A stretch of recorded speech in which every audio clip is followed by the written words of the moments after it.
What's up, guys? It's Mike for Sim Racing 604.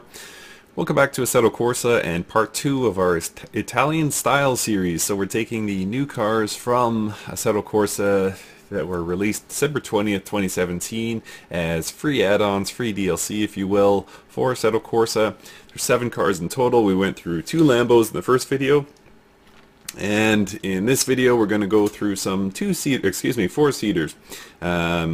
Not surprisingly, this first one is the Maserati Quattroporte GTS. Quattroporte 4-door. So this is quite a 4-door. It looks like a kind of a luxury sedan, but it has unbelievable performance thanks to a twin-turbo V8 pumping out north of 500 horsepower, somewhere around the 530 horsepower range, all the while maintaining its beautiful Italian looks. So let's jump in here and have a quick look before we take it out on the track. So as you can see, this is a full vehicle. We've been driving Lambos so far, and we went from 1,000 kilograms to 1,400 kilograms. This thing actually weighs close to 2,000 kilograms, about 1,900 kilograms. But as you can see, it is a true car, something you might see on the road day to day. However, comes with a hefty price tag. The Quattroporte actually has gone through several iterations. This is not a new model for Maserati. It's been around for a very long time in many different styles, but this is the latest style, and quite a car. So beautiful luxury here. Again, something you might see on the roads every day, but made it to a V8 engine, twin turbo, pumping out 530 horsepower. So in spite of its hefty weight, I want to get this thing out on the track at Monza and give it a run. Let's do it. Alright, welcome here at Monza. So you can see, or here I guess, the first thing you notice about the Quattroporte is, versus what else comes in this DLC pack, this is a very quiet car. So very much made for luxury, but let's see what it has for performance. It boasts a 0 to 60 time. There's that engine. Much louder than I expected, actually. You can hear those twin turbos really whining. Boasts a 0 to 60 time of sub 5 seconds, which is pretty impressive for something of this weight. Actually very impressive.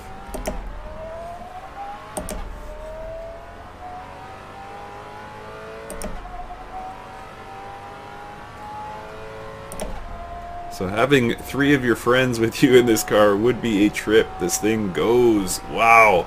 I gotta admit, this is my first time driving this car, and I did not think it would be this level of performance, excuse me.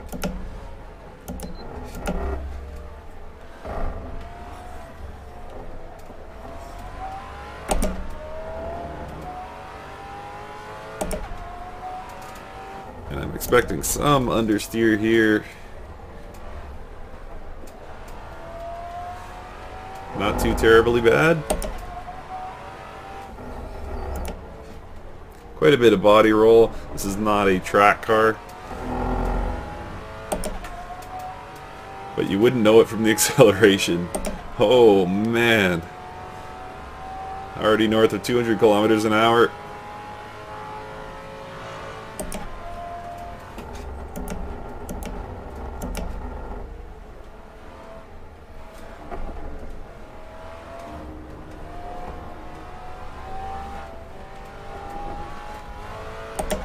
You can see those carbon fiber shifters in this thing. So I think I want to take back what I said about this being a daily driver. This is just a performance car that allows you to have a lot of friends.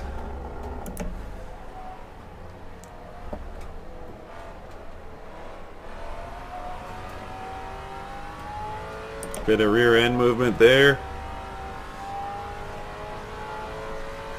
More than catchable. Alright, let's see what we can do for lap times. We're going to do 2 more laps here in this Quattroporte GTS.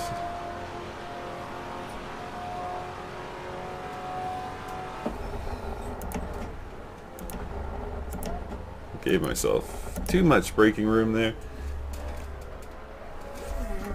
I keep of underestimating this car.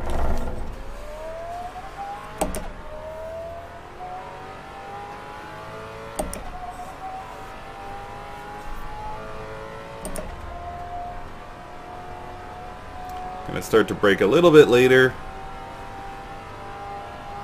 I assume those large brakes are going to stop me.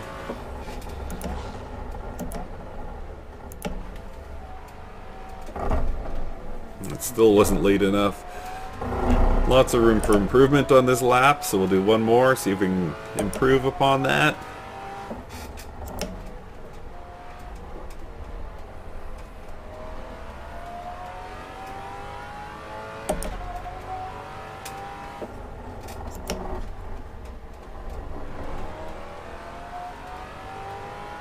Now that I'm getting a feel for it and the tires are a bit warmer, there's a lot to love about this car. Wow. Just blown away by the fact that this thing is 1,900 kilograms, sits 4 people, is a road car, and still has unreal performance. Whoa, might have overcooked that one a bit.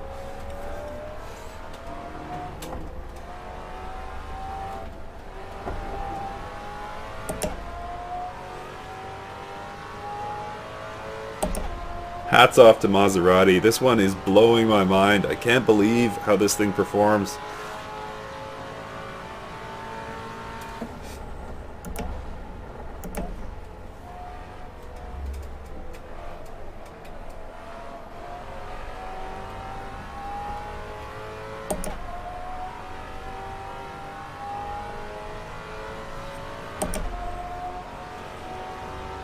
So, let's see, that was a 2:12, so very impressive, extremely impressive lap time.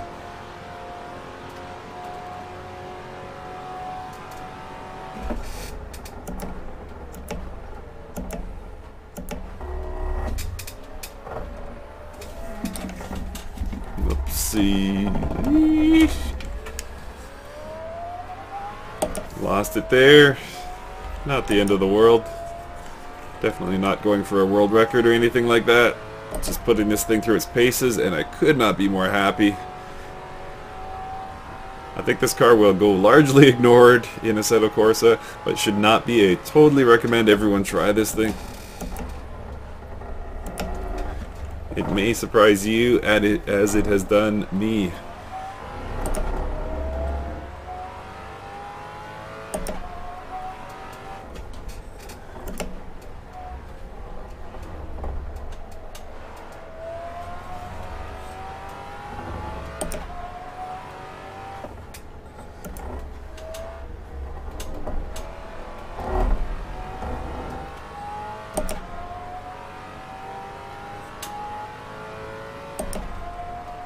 And steering this thing, it's not a fight at all. It's got power steering and, you know, nice soft suspension, so it doesn't feel like you're driving a performance car. It feels like you're driving a road car, but then you look down and see how fast you're going and see your lap times, and it's just mind-boggling, really.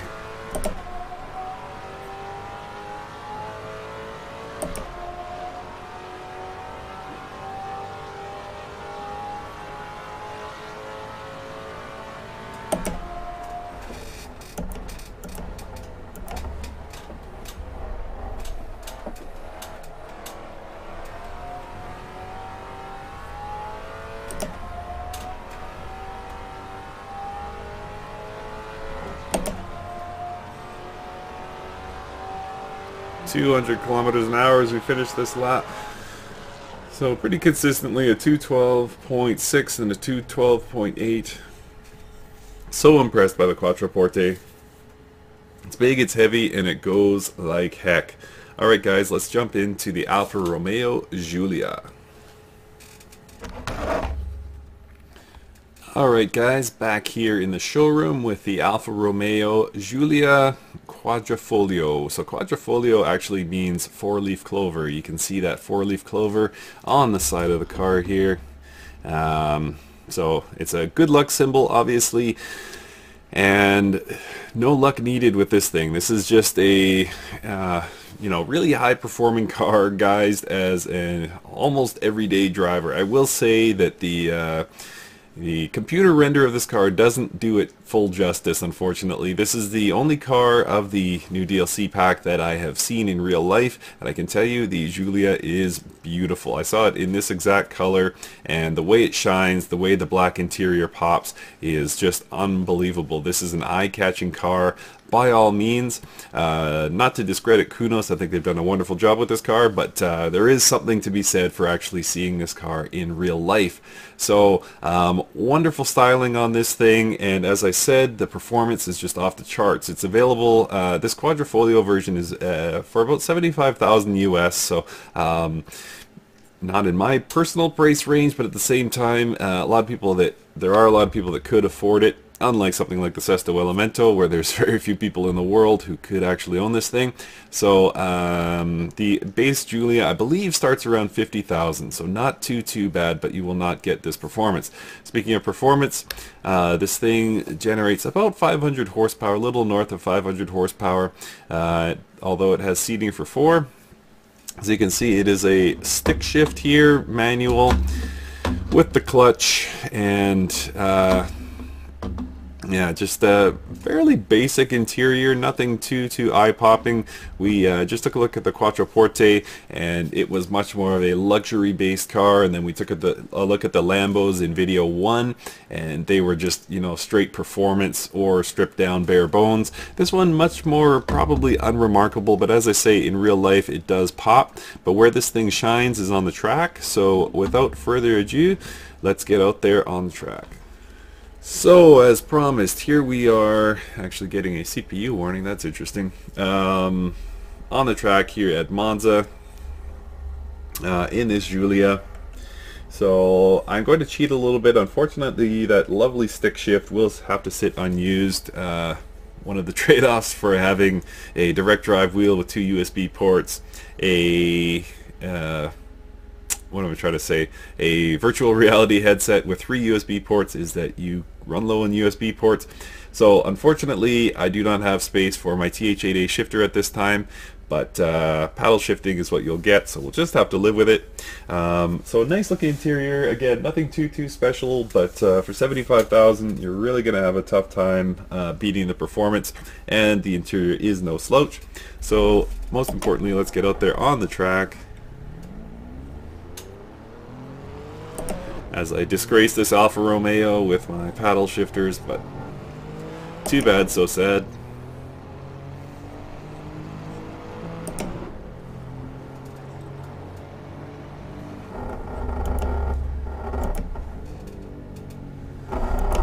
It's going to take it real easy at this point.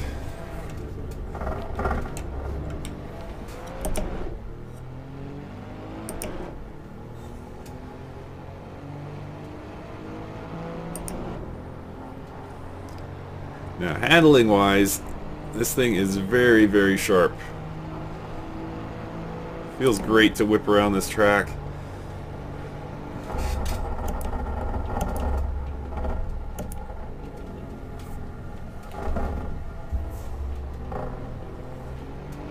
As you can see, very little tendency to understeer or oversteer. Just a very balanced car.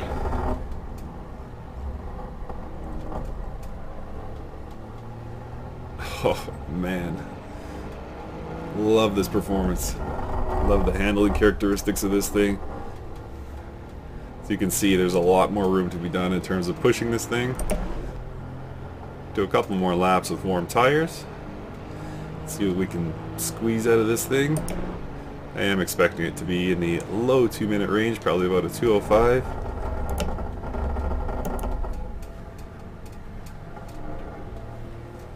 Nice wide power band as well, so I can avoid shifting. If you guys saw my first video driving this car at Nordschleife, I was shifting too early, or excuse me, too much. I was going down into second when third would have sufficed, so I'm trying to avoid that here.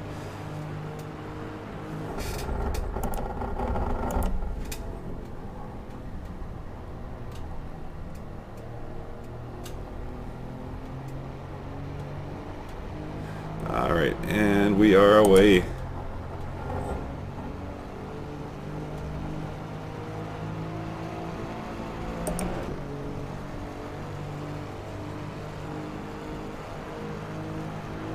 250 kilometers an hour. Still in 5th gear. Nice controlled braking there. Thing feels remarkably stable. And again, no evident oversteer or understeer. Just a really well balanced performance by this thing. Already screaming past 200 kilometers an hour.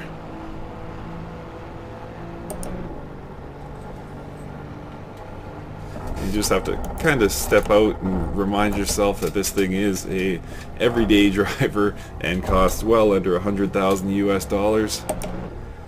It would be tough to match this performance for that price, that's for sure.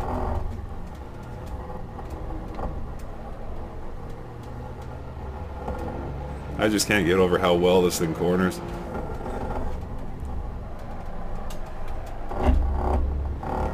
Even there, I pushed it a little bit too much, but easily caught it.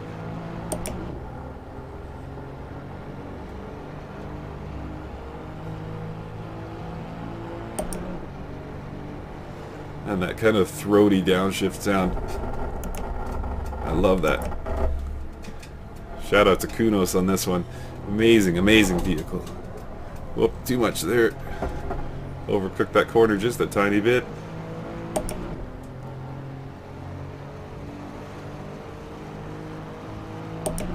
For those wondering, your peak power comes at 6,500 RPM.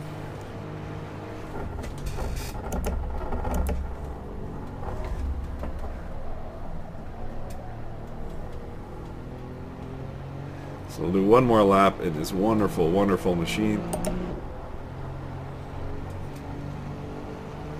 203, so it's going to be slightly faster than the Maserati. That was a 206.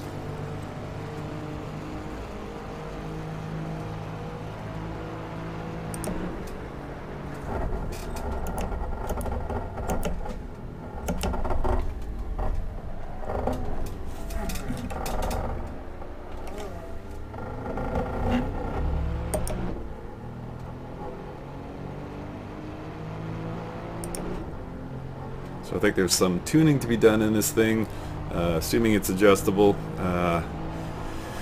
Gearing's a bit much, a bit wide open, but all in all for this track, this is a very, very good car. And I wouldn't change much in terms of its handling abilities. Just a dream to drive here.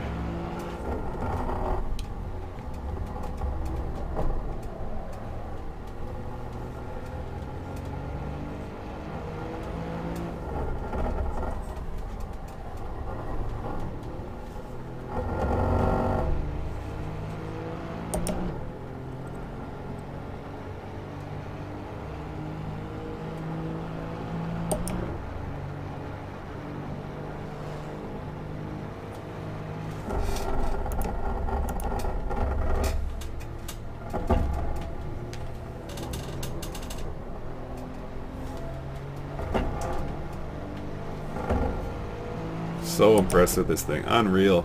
I was impressed with the Quattroporte as well. And the Giulia Q, or Giulia Quadrifoglio,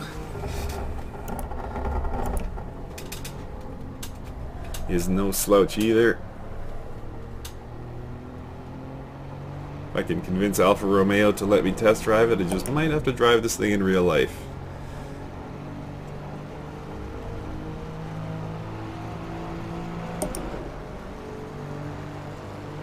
That was a 205.6.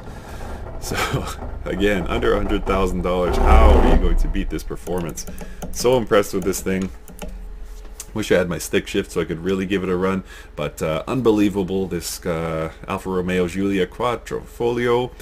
So impressed by both cars we looked at today, and thank you so much for watching, and we'll see you next time.